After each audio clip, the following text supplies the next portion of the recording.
2014 ते 2026 12 वर्ष 365 गुणिले 12 केले तर एकूण दिवस होतात 4380.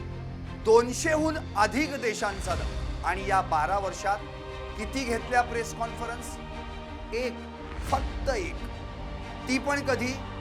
2019 लोकसभा निवडणुकीच्या 5 दिवस आधी.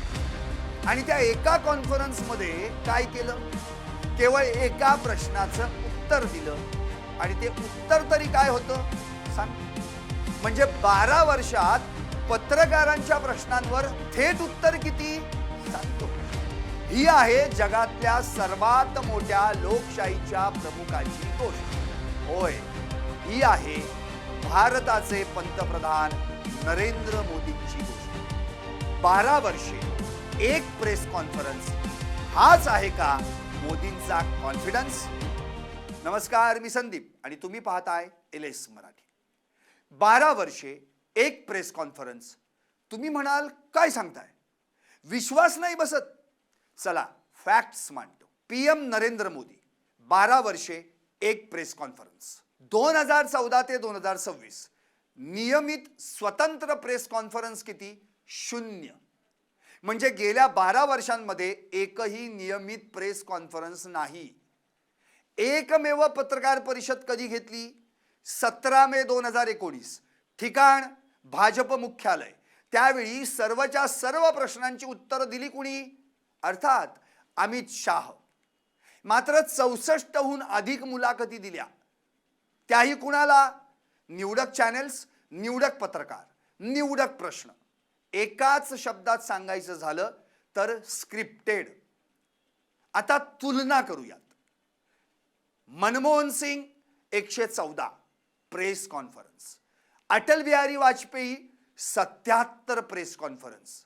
एवढंच काय, ज्या नेहरूंच्या कारकिर्दीशी मोदींची तुलना वारंवार केली जातीये त्या पंडित नेहरूंच्या प्रेस कॉन्फरन्स किती? 75. आणि नरेंद्र मोदींच्या किती? फक्त 1. म्हणजे संवाद पूर्णपणे बंद नाही, पण प्रश्न उत्तरवाला संवाद मात्र पूर्णतः बंद. आता 2019ला त्या एकमेव घेतलेल्या ऐतिहासिक प्रेस कॉन्फरन्स मध्ये नेमकं काय घडलं होतं ऐकूयात. पत्रकार हात वर करतात, प्रश्न विचारायचे आहेत. त्यावर मोदी म्हणतात की मी पक्षाचा शिस्तबद्ध सैनिक आहे. पत्रकार अमित शाह यांच्याकडे पाहून विचारतात, शाहसाहेब पंतप्रधानांनी, तितक्यात शाह मध्येच पत्रकारांना थांबवतात आणि म्हणतात पंतप्रधानांना प्रत्येक प्रश्नाचं उत्तर द्यायची गरज नाही.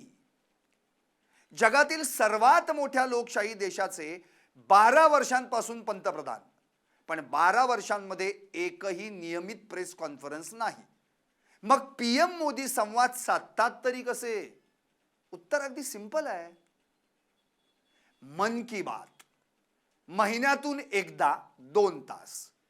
प्रश्न नाहीत, अडथळा नाही, एडिट नाही, फक्त भाषण, एकतर्फी संवाद. निवडक मुलाखती, आतापर्यंत 64हून अधिक मुलाखती, पण प्रश्न ठरलेले, उत्तर ठरलेली. आता तुम्ही म्हणाल की पत्रकार परिषदा न घेण्यामागचं कारण तरी काय? उत्तर अगदी साधं आणि सोपं. अडचणीचे प्रश्न, बेरोजगारी, महागाई, पेपरफुटी यावर थेट उत्तर द्यावं लागेल.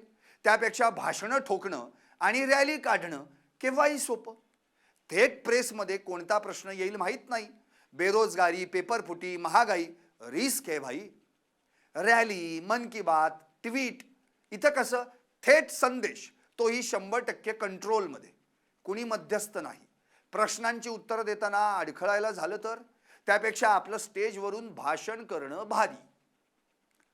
राजकारण आहे, समजू शकतो, पण लोकशाहीत जबाबदारी पण आहे. ती झटकून कशी चालेल? प्रश्नांचा सामना करावाच लागेल. चला मान्य करूयात की गेल्या 12 वर्षांमध्ये देशानं खूप प्रगती केली, पण गेल्या 12 वर्षांमध्ये एकदा तरी मोदी म्हणालेत का चला प्रश्न विचारा? नाही. मनमोहन सिंग 114 वेळा पत्रकार परिषदेला बसले. अटल बिहारी वाजपेयी 77 वेळा पत्रकारांना सामोरे गेले. पंडित नेहरू 75 वेळा पत्रकार परिषदांना बसले, त्यांना भीती वाटली नाही, मग मोदींना का वाटतेय? आता तुम्हीच सांगा. आपण मन की बात ऐकणार की प्रश्नांची उत्तरं मागणार? कारण लोकशाहीत जनतेनं जाब विचारायचा असतो आणि पंतप्रधानांनी जबाब द्यायचा असतो.